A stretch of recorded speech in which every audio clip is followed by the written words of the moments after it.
You are listening to Historyman, where we walk in the footsteps of heroes and proclaim freedom reigns. On today's episode, we are privileged and excited about having Scott Syfert, attorney at law in the state of North Carolina and author of the book, The First American Declaration of Independence. Welcome, Scott. Thank you. Glad to be here.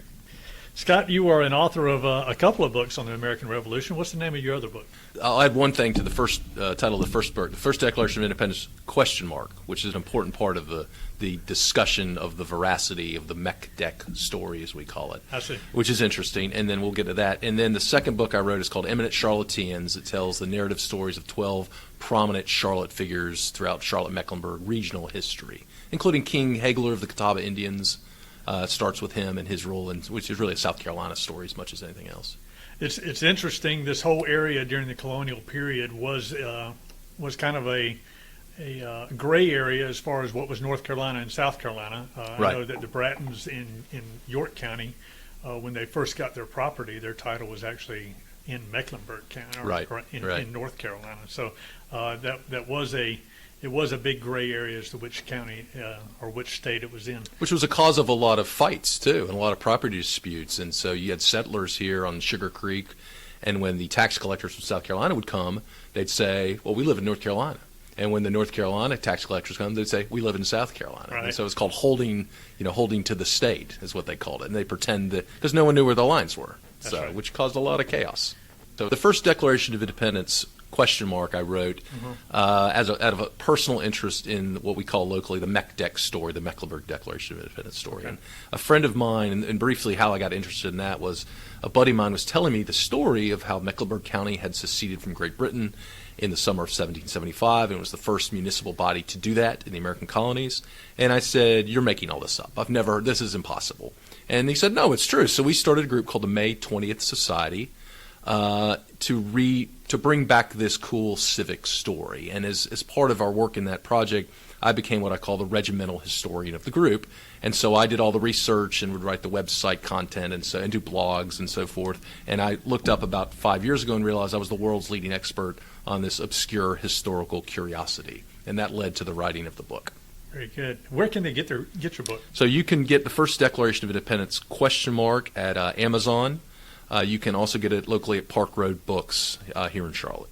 Well, tell me how this declaration came about. I know our listeners would be interested in that. I know we talked before we started recording that after the Intolerable Acts, all up and down the colonies, there were resolves and petitions that were sent to to England, to the king to hear, and many of them were returned, not even heard. But tell me how this transpired here in this area of the country. So you're exactly right. So petition to government, which is enshrined in the Bill of Rights, of course, was what these people did. So when in 1765, for example, when the Stamp Act is passed, or the Intolerable Acts, the coercion of Boston, and so forth, various counties would get together, and they would all get very upset, usually. And they would write a petition to the governor or the king through the governor saying, while we are loyal British subjects, we are opposed to the acts of Lord North and so forth and so on. Or here in Mecklenburg County in 1767, which was a Presbyterian, almost solely Presbyterian community, they were very upset at having to pay taxes to Anglican ministers. They were very upset at the Anglican laws that did not allow them to marry without an Anglican minister performing the ceremony. So they wrote a series of petitions saying we are highly aggrieved and injured by the acts by the Anglican Church, and this is their way of complaining to the government for redress. So you see in throughout the entire colonial period, various resolutions from all of the counties here locally, Mecklenburg, Rowan, Tryon County, and in South Carolina, the various counties, on whatever the political hot topic of the day was. And so what you see in the summer of 1775, after the battles of Lexington and Concord, which occur in April of 1775, you see a bunch of resolutions from various counties saying this is terrible, we are strongly opposed to this, this happens in Charleston, this happens in upcountry South Carolina, Mecklenburg County, Rowan. So, and in fact, the last chapter of my book, I go through all these various resolutions and how they're written and what they sound like. And what happened here in Mecklenburg County was you have 19 between 19 and 25 local militia leaders, all Scotch-Irish Presbyterians. Now you brought that up a couple of times, Yeah. and tell me what the significance of the Scotch-Irish Presbyterians Right. are. So that's a great point. So this area and much of South Carolina, North and South Carolina, is settled by Scotch-Irish Presbyterians. And these are considered by the English and the British as sort of the lowest of the low. In fact, some of the quotes of the period are, quote, they're the worst vermin on earth, says an Anglican minister. So if you ever have time, get a copy of Charles Wood Mason's diaries and read him, because they're hilarious. Inadvertently hilarious. But he describes that, they hate the Scotch-Irish Presbyterian, and that feeling was reciprocated. So the British didn't like them. They thought they were crooks. They were rebellious. They were treasonous, especially as Presbyterians, right, which was a dissident religious sect, which is anti-Anglican, anti-Church of England. So they settle here in the backcountry of North and South Carolina because they're trying to get away from British rule. They're leaving Pennsylvania and so forth. They're leaving the East Coast, the big colonies of Charleston, New Bern, and they're trying to get as far away as they can from the British, which is coming here because you're in the middle of the woods, so they can practice their religion and be left alone. So when the British start imposing upon them and showing up here, there's a lot of tension and animosity. So to understand the Mecklenburg story, you have to start with the Scotch-Irish Presbyterians. I see. That's the importance of that, yeah. So what happens in May of 1775 is 26 or so local militia leaders are meeting in the log courthouse in the center of Charlotte, what's now Charlotte, Trade and Tryon streets. So that is literally Downstairs. Downstairs. From where we sit in the center of Charlotte. The big Bank of America corporate tower is built on the homestead of Thomas Polk, and he had the courthouse built in his front yard. I see. Which is why Charlotte is where it is, because if you think about it, there's no logical reason it should be here versus in Concord or in South Carolina or anywhere else. But it was here because Thomas Polk made it here because he put the courthouse here. So they happen to be meeting in the courthouse when they get an express rider from Philadelphia arrives and tells them that the battles of Lexington and Concord have occurred, and they go completely ballistic. And for 24 hours, they debate a series of resolutions that we now know as the Mecklenburg Declaration of Independence, and they declare themselves in the county free and independent of Great British rule. And this occurs on May 20th, 1775, and Thomas Polk reads the Mecklenburg from the courthouse steps, and everybody throws their hats in the air. And this is why you have the date May 20th, 1775 on the North Carolina state flag to this day, Okay. the North Carolina state seal.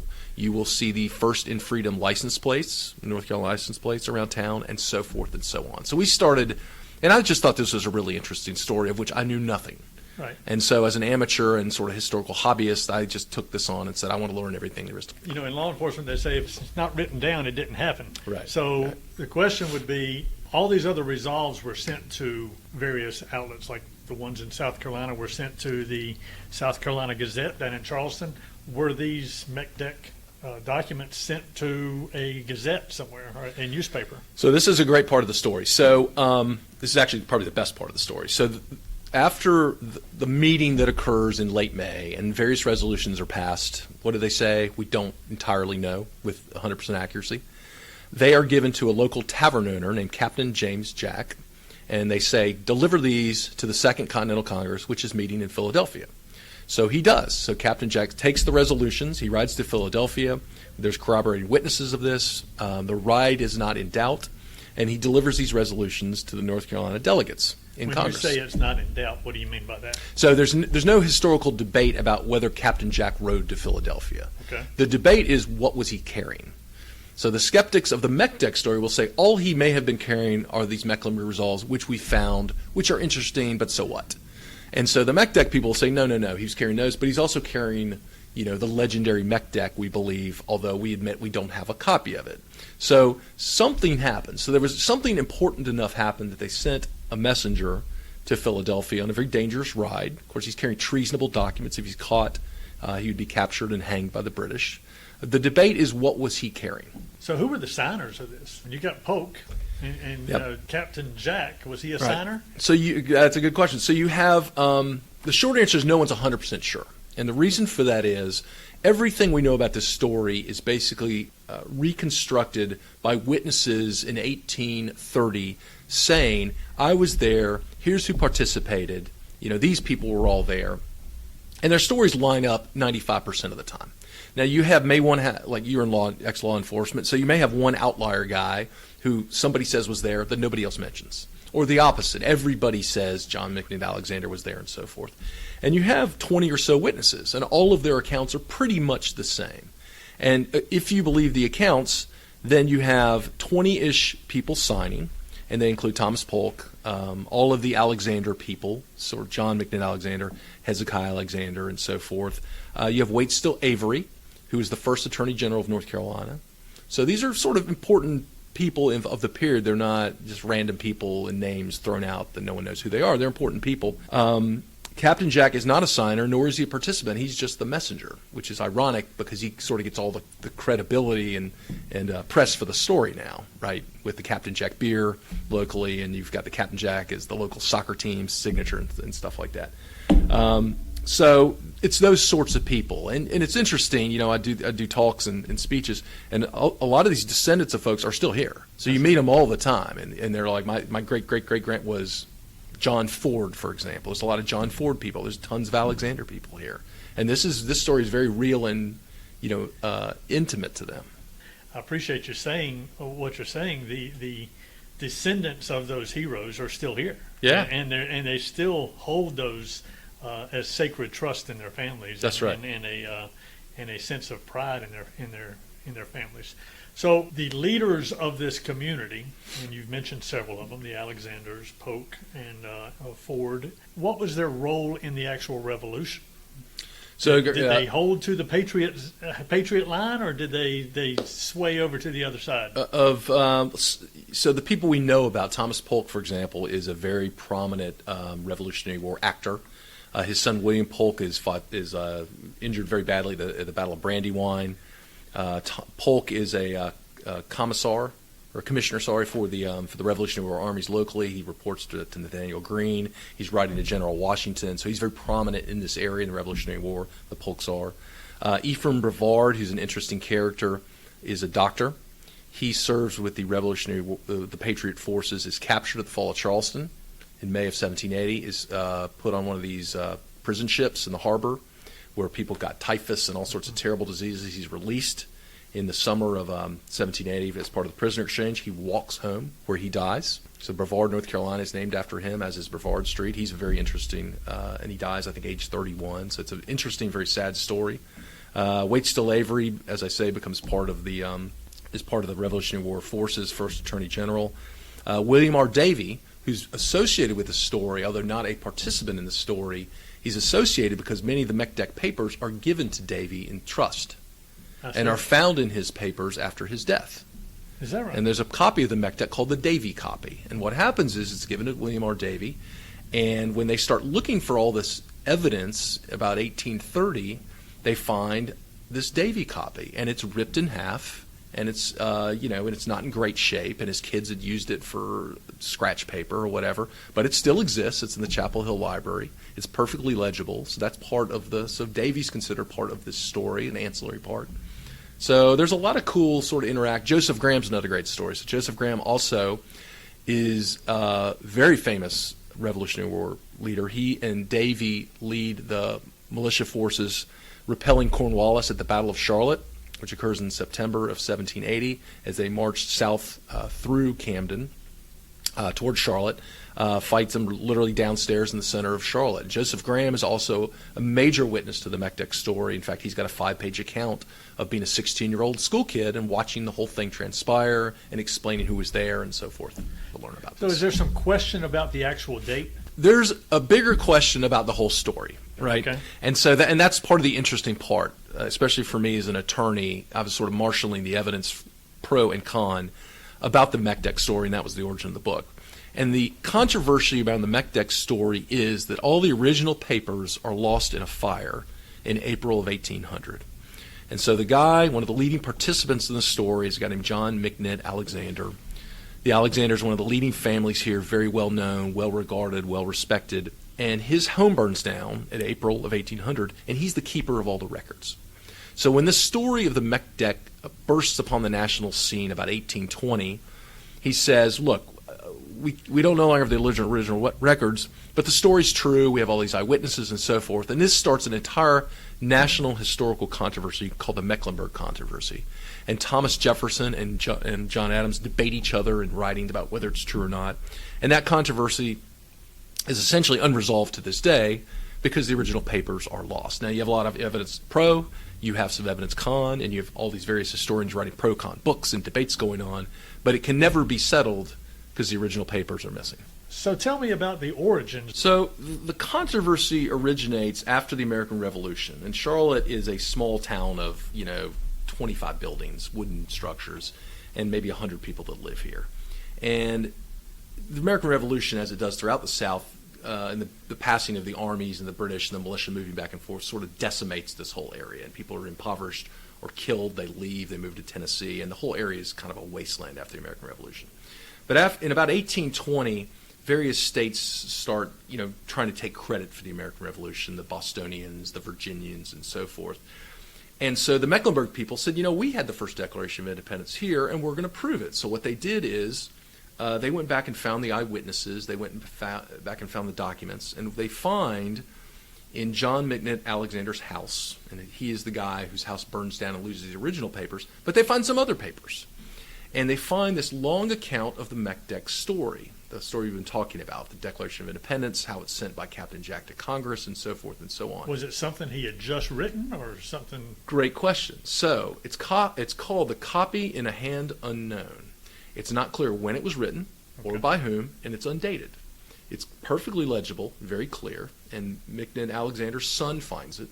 Right, McNitt is dead at this point, his father, Joseph McNitt. He finds it and he says, it's clearly legit. I don't know who wrote it or when. I found it rolled up in some Revolutionary War pamphlets dated 1778. Not clear who wrote it, but it doesn't matter. We all know the story locally is true. So he prints this in the Raleigh Register with an annotation. He candidly says, I don't know who wrote it, but it is, it's a copy of the original records. And he prints this. And this sets off this whole controversy because this paper finds its way to retired President John Adams in Massachusetts. And Adams reads this and has an extraordinary reaction. He writes a letter to Thomas Jefferson. He says, quote, the genuine sense of America at that moment has never so well been expressed before nor since. Close quotes. What does that mean? Well, that means he thinks Jefferson, first of all, he's needling Jefferson, who he doesn't like, right? Who's not been a friend of him for many years. So he's needling Jefferson. Privately, Adams begins writing to others and saying, Jefferson stole the Declaration of Independence. He plagiarized from these Mecklenburg resolutions, which I have seen. 3 or 4 letters, he writes this. He thinks he's finally caught Jefferson, who he believes to be a fraud, in a fraudulent act. Incredible, right? So Jefferson is unimpressed by this, and he writes a letter back to Adams in which he says, a very lengthy letter, 5 pages or so, in which he says, I've never heard of these resolutions. No historians have quoted them. I knew the North Carolina delegates. They never mentioned them. And his summing up line to Adams from Jefferson is, for the moment I must be a disbeliever in the apocryphal gospel, close quotes. He says, you seem to think them genuine. I believe them spurious. They said, prove it to me. Prove it to me. So that's where the battle lines are. You get the Jeffersonians and the Adams. And the Adams people saying, Jefferson's a fraud. He clearly stole the McDeck. He plagiarized from it, of which, by the way, there's no evidence. No, that's a little unfair when all these colonies are sending their resolves or their statements to Pennsylvania. That's right. And this actually turns into a red herring in the whole story because for 100 years, the McDeck debate, whether it's true or not and so forth, becomes this sort of tangential debate about whether Jefferson's a plagiarist or not. Right, and that's an unnecessary distraction, and that sort of discredits a lot of people in the area who are saying, look, the story, you can believe the story is true and not say Jefferson plagiarized from it either. But it distracts everybody for 200 years on the story. Right. So that's kind of where the battle lines are. And so the North Carolina governor in 1832 summons a commission to study the issue, gets the eyewitnesses, finds the papers, and so forth. So the study was actually directed by the governor of North Carolina? Yeah, he wrote the forward to... It's the last official act on this. 1832, the government publishes a report, like the Mueller Commission of its time, to investigate the veracity of the McDeck story. You can find it. It still exists. And they conclude that it's true. And that's the last official act. That is crazy. How about that? That is crazy. Yeah. So this Jefferson-Adams debate goes on for 80 years, and historians write papers and debate the whole thing and so forth and so on. President Polk, who's of course the great who's Thomas Polk's direct relative, sends historians to London to look into this whole story and says, we're going to prove this once and for all, because he has a great interest in this. They find in the London papers what they think is a missing copy of the Mecklenburg Declaration in a paper of the period. But it has been, they find it in the British War Office. It has been removed.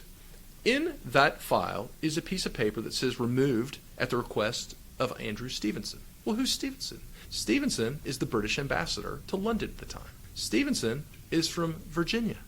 Stevenson is a friend of Jefferson's. And that copy of whatever was in the file is never seen again.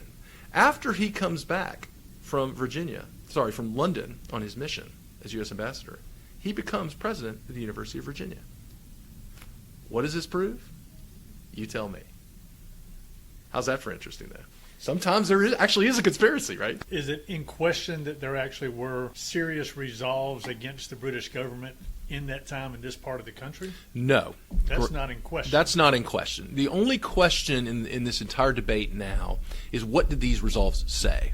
And the reason for that is the original MECDEC, which is the Declaration of Independence, so to speak, of Mecklenburg County, is gone, except through historical memories of people and through some sort of fragmentary papers that still exist and float around. But what confuses everybody is something called the Mecklenburg Resolves, which are found in a South Carolina paper in June of 1775. And these don't look and sound like what all the witnesses say the MECDEC is supposed to look and sound like. They say things like, Eric, now that we're into free and independent, you're in charge of gunpowder, we're having court every other week, and so forth and so on. So if you believe the MECDEC story, you say, right, these are corroborating resolves of the whole story. This is not the MECDEC. This is corroboration of the whole thing. If you are a skeptic of the MECDEC story, you say, this is all that happened. You've got these rebellious resolutions, but as you point out, that Camden passed or that Columbia passed, all these counties and states or municipalities passed them, so who cares? But no, it's not in question. There were treasonable resolutions passed. The Mecklenburg Resolves of May 31st, 1775 are not in dispute. They still exist. We have copies of them. They're in the Charleston Library. But the debate is this the MECDEC? Was the MECDEC something else? What did the MECDEC say? It's complicated. Well, it sounds like it's complicated. That's why I took a book to sort all this. It is interesting to me how young these leaders were. We talked about William Davis. Yeah.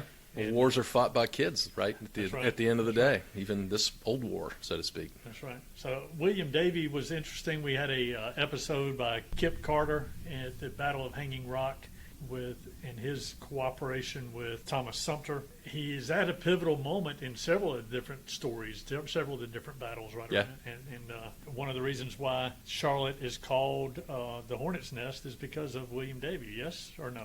Sort of. I mean, it's called, the story, origin of that story is as the British were foraging for provisions in October of 1780 up Beatty's Ford Road.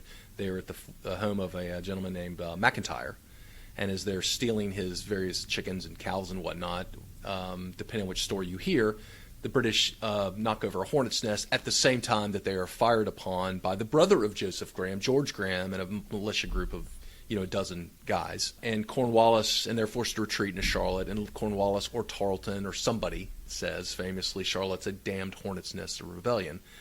We have looked for the origin of that quote, by the way, with some diligence over the last several years, including all the Cornwallis papers, and no one could exactly pinpoint who said it or when. But, it doesn't matter. It's like the MECDEC story. The overall veracity of the story is clearly true. And the British clearly treated this as, hostile territory and were forced to retreat after just 2 weeks here. And all of the papers of Cornwallis and Tarleton, Tarleton famously writes in his memoirs after the war, it had been frequently mentioned to the king's officers and was evident that the counties of Mecklenburg and Rouen were more hostile to England than any other in America, close quote. It's a pretty good quote, right? That's a pretty good quote. And Cornwallis has similar. He has 4 or 5 quotes, one of which is, these Carolinas are more inveterate than any part of the colonies, including the Jerseys, things like that. So it's part of the overall interest of the story, and that's where the hornet's nest comes from. So who said it? Doesn't matter, not really. That was somebody said it, and it's part of the sort of story of the period. Perception becomes reality. That's right. That's right. So what's your favorite story? So the Mecklenburg stories are great. The Captain Jack story is great because you've got the horse guy riding to Philadelphia to deliver the Mecklenburg Declaration of Independence and risking life and limb, captured by the British. As we say, Paul Revere rode 12 miles and got captured. Captain Jack rode for 30 days and made it. So, but who gets all the credibility, right? Paul Revere does. Why? Because Longfellow wrote a poem about it. But this goes back to a bigger point that you made earlier, which is what made this interesting to me, is the whole part of the story, was all of this war in the South, the Southern campaigns, really kind of got overshadowed by a narrative that happened probably largely after the Civil War, that the Revolution starts in Lexington, Concord, it all occurs in Boston and New England, and then Yorktown happens. And so the Southern campaigns, the Mecklenburg story, Hanging Rock Camp, is all swept aside and sort of dismissed because this happened in the middle of the woods, largely, in small, unpopulated areas in the South, in a period where the South was not in fashion, so to speak, or favorable. So the Northern historians took the story over. And a lot of this history just got kind of dismissed as of marginally importance when, as Thomas Jefferson said, the Battle of Kings Mountain was the turning of the tide. I mean, the Guilford Courthouse, Camden, you can go on and on, Charleston. These were major engagements over 2 years that really defined the American Revolution, but for many years weren't discussed or taught that way. And that's been part of the fun of bringing this back. People come to Charlotte and they say, what a great city. It's obviously 12 years old. So when you can get into this history and explain, the British march burned the city down and Cornwallis stood right there, and sort of people are like, wow, this is amazing. How would you'd never know that? Because there's not much to see. There's no tangible remnants of it. So I would imagine that there would be some listeners from the New England states that would say, okay, you're crying over spilt milk here. Are you crying over spilt milk? No, I don't think so. I mean, if you think about it, all of the major engagements that end to the end of British rule in America occur south of Virginia over a period of 2 years. So, yes, and this is sort of how the Mecklenburg story starts, by the way. Okay. So the Mecklenburg story starts, this is what's interesting, in about 1820, all the people in Massachusetts say, right, the American Revolution is a story of Massachusetts. It's Samuel Adams, it's the Boston Tea Party, it's our deal. The Virginians say, no. This is Patrick Henry, this is Thomas Jefferson, this is a Virginia story. And the North Carolina people say, wait a second. We had a Declaration of Independence here before anybody else. And of course the rest of the country says, that's ridiculous, prove it, and that kicks this whole thing off. But again, Guilford Courthouse is one of the major engagements of the American Revolution. Kings Mountain, where an entire army is destroyed, almost to a person, right? And then the British army is forced to surrender at Yorktown. So half of the story of the American Revolution, not the whole story, but half of the story all occurs in the South. But again, it occurs in places like Guilford Courthouse. You're in the middle of the woods, there's a courthouse there. It occurs in Charlotte, population 200, right? So it doesn't have the cachet. It occurs in a cow pen. Yeah, it occurs in cow pens, right? So you're not in Boston. You don't have this. You don't have, even to this day, I mean, what do you go see if you want to go see the Battle of Camden or Cowpens? There's nothing there, right? You can't go to downtown Boston or Philadelphia. So they have an interest in promoting it and touristizing it, which is fair and legitimate. But it gets a disproportionate story told about the war in the North versus the South, or historically has. That's changing, actually. But that's been sort of the narrative thus far. What would you want people to take away from their visit to Charlotte or to this area in regards to the Revolution? The Revolutionary War story in North Carolina, South Carolina, and particularly Mecklenburg County, candidly, is a large part of who we are. It's the authentic story of this region. It describes the settlers that were here. It's the hornet's nest of rebellion. It is, for 250 years, the most important thing that happened here. It's what Charlotte and Mecklenburg County was known for. When they built the Washington Monument, they asked every state to contribute one stone that described your state. And the stone that is in the Washington Monument for North Carolina says Declaration of Independence, May 20th, 1775. You could see it, you walk inside. So this was, again, the legacy and the trust of the people that lived here for many, many years as the most important thing happening. Things happened since, but people lose that, and they don't know about the Revolution, and they don't care. Because, again, there's no remnants of it left. You can't go see the Old North Church. You can see stuff like that in Charleston. You can't in most of these southern cities. You can't here. It doesn't mean nothing happened here. So our fun has been just telling this story, which people think is kind of cool and interesting, and we think it's cool and interesting. So it's just, you knowing your history, because if you don't know your history, how can you make decisions about your present or your future?